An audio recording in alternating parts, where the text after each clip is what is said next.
پہلا کلمہ لوکا کی انجیل اس کا 23واں باب اور آیت نمبر 34۔ خداوند یسوع مسیح نے کہا، اے باپ ان کو معاف کر کیونکہ یہ نہیں جانتے کہ کیا کرتے ہیں۔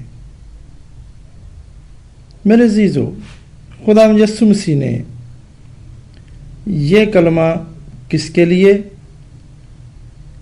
کس وقت کہا اور کیوں کہا، اور اس کلمے کا اس وقت کیا مطلب تھا اور آج ہماری زندگی پر اس کا کیا اطلاق ہے۔ میرے عزیزو، یہ کلمہ معافی کا کلمہ ہے اور یہ یسایہ کی کتاب میں سے 53واں باب اور 12ویں آیت کی تکمیل ہے، جس میں لکھا ہے کہ اس نے خطا کاروں کی شفاعت کی۔ خداوند یسوع مسیح کو جمعے کی صبح تقریباً 9 بجے کے قریب صلیب دیا گیا، اور یہ کلمہ یسوع نے 9 بجے سے 12 بجے کے درمیان کہا۔ یسوع کے منہ سے نکلنے والے الفاظ ایک دعا کی صورت میں تھے جو اس کے دشمنوں کے لیے کی گئی تھی، اور یہی تو وہ ہمیں بھی سکھاتا ہے کہ اپنے دشمنوں کے لیے دعا کرو۔ صلیب پر سے اس حالت میں اپنے دشمنوں کے لیے دعا کرنا خداوند یسوع کی دائمی اور غیر مشروط محبت کا ایک ثبوت ہے۔ اس نے دعا کا آغاز باپ کہہ کر کیا۔ میرے عزیزو، آپ جانتے ہیں کہ یسوع مسیح پر الزام تھا کہ یہ خدا کو اپنا باپ کہہ کر پکارتا ہے اور اپنے آپ کو خدا کا بیٹا بناتا ہے۔ اسی الزام کی وجہ سے مسیح کو صلیب دیا گیا تھا۔ لیکن دیکھیے، یسوع نے خدا کو باپ کہہ کر یہ بات ثابت کی کہ وہ آج بھی اپنے اس بیان پر قائم ہے، وہ آج بھی اس بات پر قائم ہے اور اس سے ہرگز نہیں مڑا، اور باپ کہہ کر پکارنا بہت ہی قربت اور پاکیزگی اور باپ اور بیٹے کے رشتے کو بھی ظاہر کرتا ہے جو خدا اور خداوند یسوع مسیح کے درمیان تھا۔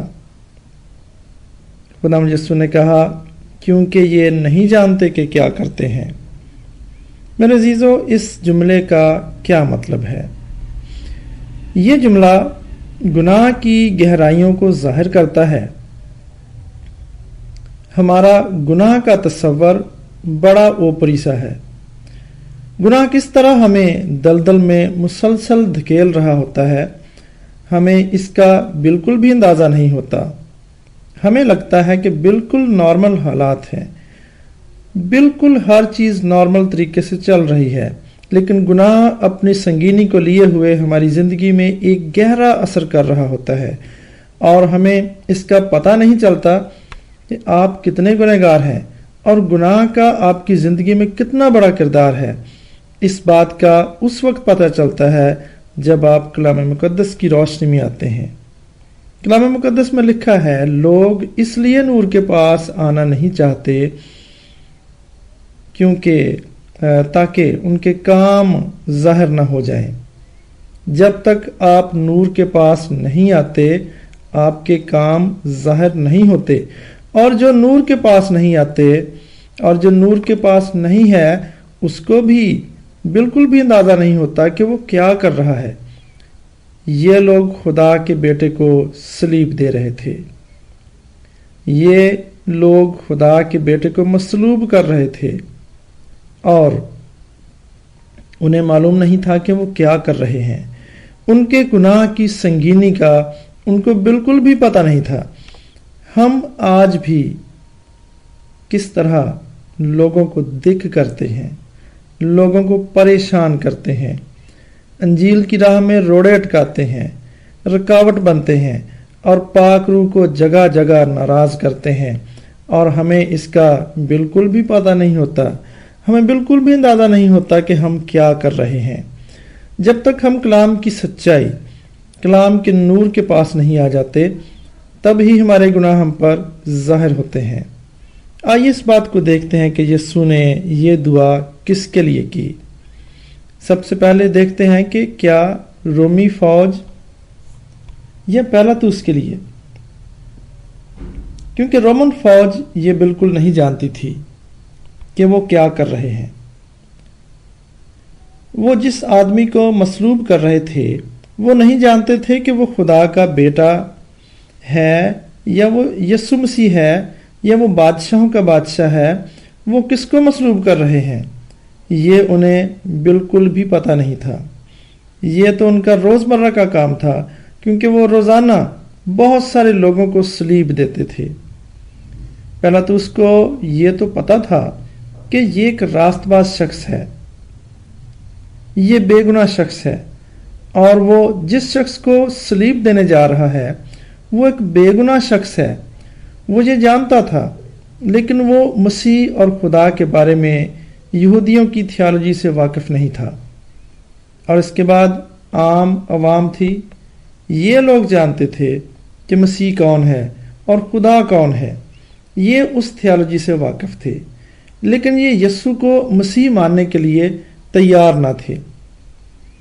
یسوع نے معجزوں کے ذریعے اور خدا کی قدرت دکھانے کے ذریعے ان پر یہ بات بار بار ثابت کی کہ وہی مسیح ہے، لیکن یہ لوگ کہ پھر بھی ایمان نہ لائے۔ انہوں نے ان تمام معجزوں کو، اس قدرت کو اور ان تمام باتوں کو رد کر دیا۔ اس کے بعد آتے ہیں سردار کاہن اور باقی سردار۔ خدا یسوع نے ان کی کرسی کے لیے، ان کی پوزیشن کے لیے، ان کے اختیار کے لیے ایک خطرہ تھا، اور وہ بالکل بھی نہیں چاہتے تھے کہ ان کی پوزیشن کو، ان کے اختیارات کو کسی سے بھی کوئی خطرہ ہو، چاہے وہ خدا کا بیٹا ہی ہو۔ انہوں نے بھی یسوع مسیح کو مسترد کر دیا، اور نہ صرف رد کیا بلکہ تمام عوام کو بھی مجبور کیا کہ وہ یسوع مسیح کو رد کر دیں اور بالکل قبول نہ کریں، اور عوام ان کے بہکاوے میں آ گئی۔ وہ اچھے چرواہے بننے کی بجائے پھاڑنے والے بھیڑیے بن گئے، کیونکہ عوام یہ سوچتی تھی کہ جب مسیح آئے گا، جب یسوع اس دنیا میں آئے گا تو یہ فقیہ، یہ فریسی ہمیں بتائیں گے، کیونکہ یہ خدا کے کلام کو بہتر جانتے اور بہتر سمجھتے ہیں۔ یہی لوگ ہمیں گائیڈ کریں گے، لیکن ان لوگوں نے گائیڈ نہیں کیا، بلکہ ان لوگوں کو ایک الٹی راہ پر لگا دیا کہ مسیح کو رد کر دیں اور اس کا بالکل انکار کر دیں۔ اب سوال یہ پیدا ہوتا ہے کہ یسوع نے ان میں سے کس کے لیے دعا کی؟ میرے عزیزو، میرا ایمان ہے کہ خدا یسوع مسیح کی رحمت لازوال ہے، اس کے رحم کی کوئی حد نہیں ہے، اور ہم اس کے رحم کو نہیں جانتے، اس کو محدود نہیں کر سکتے کہ ایسے ایک شخص کے لیے دعا کی کہ اس نے ایک شخص کے لیے دعا کی اور دوسروں کے لیے نہیں کی۔ خدا یسوع مسیح نے سب کے لیے دعا کی، اس کی معافی سب کے لیے موجود ہے۔ جو کوئی جان بوجھ کر روح القدس کے خلاف کفر بکتا ہے، اس کے علاوہ ہر کسی کے لیے معافی موجود ہے، کیونکہ کلام مقدس کے مطابق جان بوجھ کر جو روح القدس کے خلاف کفر بکے گا اس کے لیے معافی موجود نہیں۔ خدا یسوع کی رحمت ہر کسی کے لیے تھی، اور اس کا رزلٹ فوری طور پر ملا۔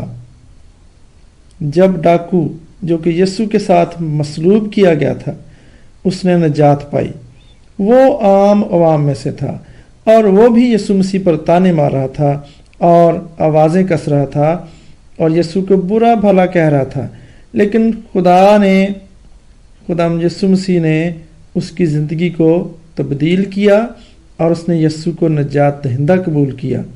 اس کے بعد صوبے دار نے نجات پائی جو کہ رومن فوج میں سے تھا۔ پھر پینتیکوست پر پطرس نے اعلان کیا تو 3000 کے قریب لوگ ان میں شامل ہو گئے۔ ان میں سے سردار بھی تھے، یہودی لیڈر بھی تھے۔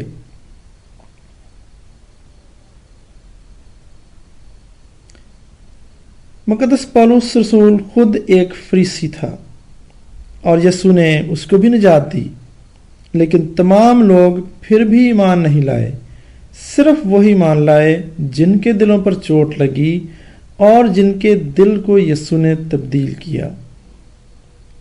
میرے عزیزو، خداوند یسوع کے اس طرح دعا کرنے سے ہم کیا سیکھتے ہیں؟ پہلے نمبر پر ہم یہ سیکھتے ہیں کہ ہمیں اپنے دشمنوں کے لیے دعا کرنی ہے۔ یسوع نے کہا اپنے دشمنوں کے لیے اور اپنے ستانے والوں کے لیے دعا کرو۔ ہمیں بالکل اسی طرح ان کے لیے دعا کرنی ہے اور ان کے لیے اچھا چرواہا بننا ہے اور ان کے لیے اچھا چاہنا ہے، جس طرح یسوع نے ان کے لیے دعا کی۔